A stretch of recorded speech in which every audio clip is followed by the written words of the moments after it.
If buying a condo is in your future, then stay tuned. You're going to want my 7 tips before you sign on the dotted line. And it starts right now.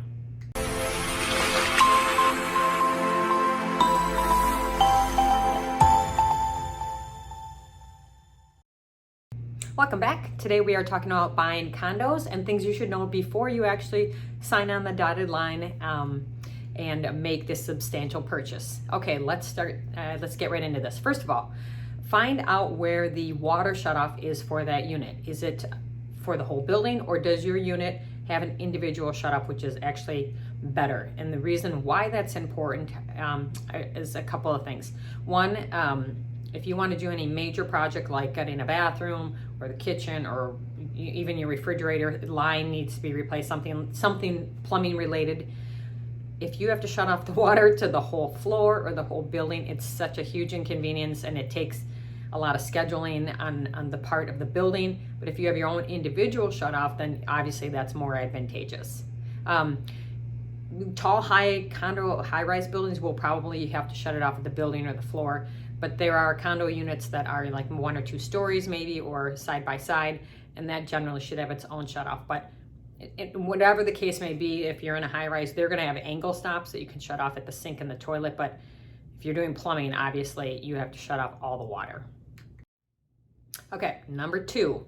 This is kind of common in Arizona or desert areas where we have termites and stuff like that. So it's a 2-part thing. So you want to have the inspector check the sprinkler box. You want to see the last time that the sprinkler equipment for fire was serviced, and then also how, is it leaking, is it crusty, stuff like that. If you want to hear a terrible story about some clients of mine that were selling their condo and it was uncovered that the sprinkler equipment was really old and how it exploded before closing. Yes, I am not kidding you. Reach out to me, I'll tell you the whole thing. It was horrible. And anyways, but so you want to make sure that the equipment's going to function. And then secondly, it's a lot of times where they find termites if they've moved in, because termites kind of like to be around water. Number 3, all right, get a copy of the HOA Financials. Now, normally a lot of people will do it just for 1 year. And actually I learned this tip from my brother, so thanks, Mark. But he, because he just underwent a special assessment, he looked at the financials for the last 5 years just recently to see how much the condo fees have been going up over the last number of years, because you'll get in and your HOA fee might be okay. It might be, a couple $100s a month, and that's fine. But generally those fees only go in one direction, and that is up. So you just want to see how much they are increasing year after year. Also, to that point, get a copy of the CCNR, so the covenants, conditions, and restrictions. And in there somewhere buried is going to be a line item that states how much they are allowed to raise your HOA fee every year. They usually will cap it at a percentage. So you just need to know that, what would be the max increase that you could incur every year, before you sign, because that's obviously a cost that is a fixed cost month after month and year after year. Number 5, okay, kind of along the lines of HOA demands and assessments and things like that, capital improvements. Find out when the last time that major improvements were done on the building. When was the last time the roofs were replaced, or the last time the exterior of the buildings were painted or whatever, or sided, had siding put on them, whatever the case may be.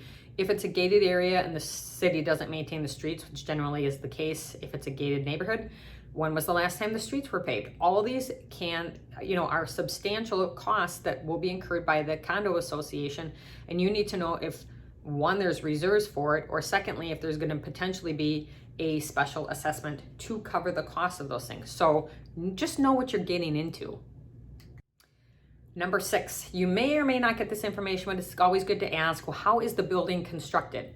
So especially if it's a multi-level and you might have somebody above you or below you, is it a cement building? If it's an all cement building, then it won't really matter, or you probably are not going to hear the people walking above you, or your neighbors won't complain that you're doing jump training in your room that's designed for exercise. So it's just a good question. They may or may not be able to answer the question, but at least it's worth doing some investigation.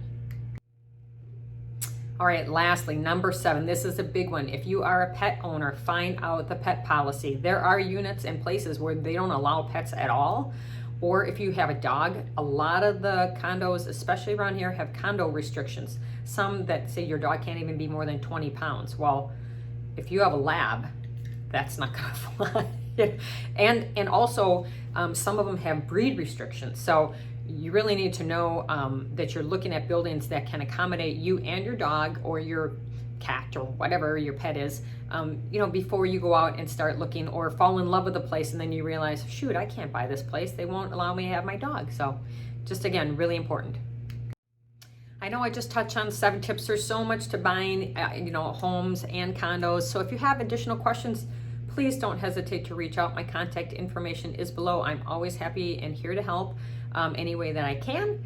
And if you like the content of this video, please press the subscribe button. I am working really hard to produce a new video every Tuesday, so check out for new things coming.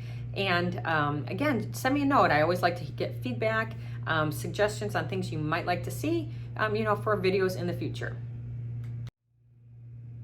If your mind is on buying, I do have another video. It's a 2-part series on buying. I will put the links also in the description below. You might want to check those out as well. And as always, I thank you for taking time to watch this video.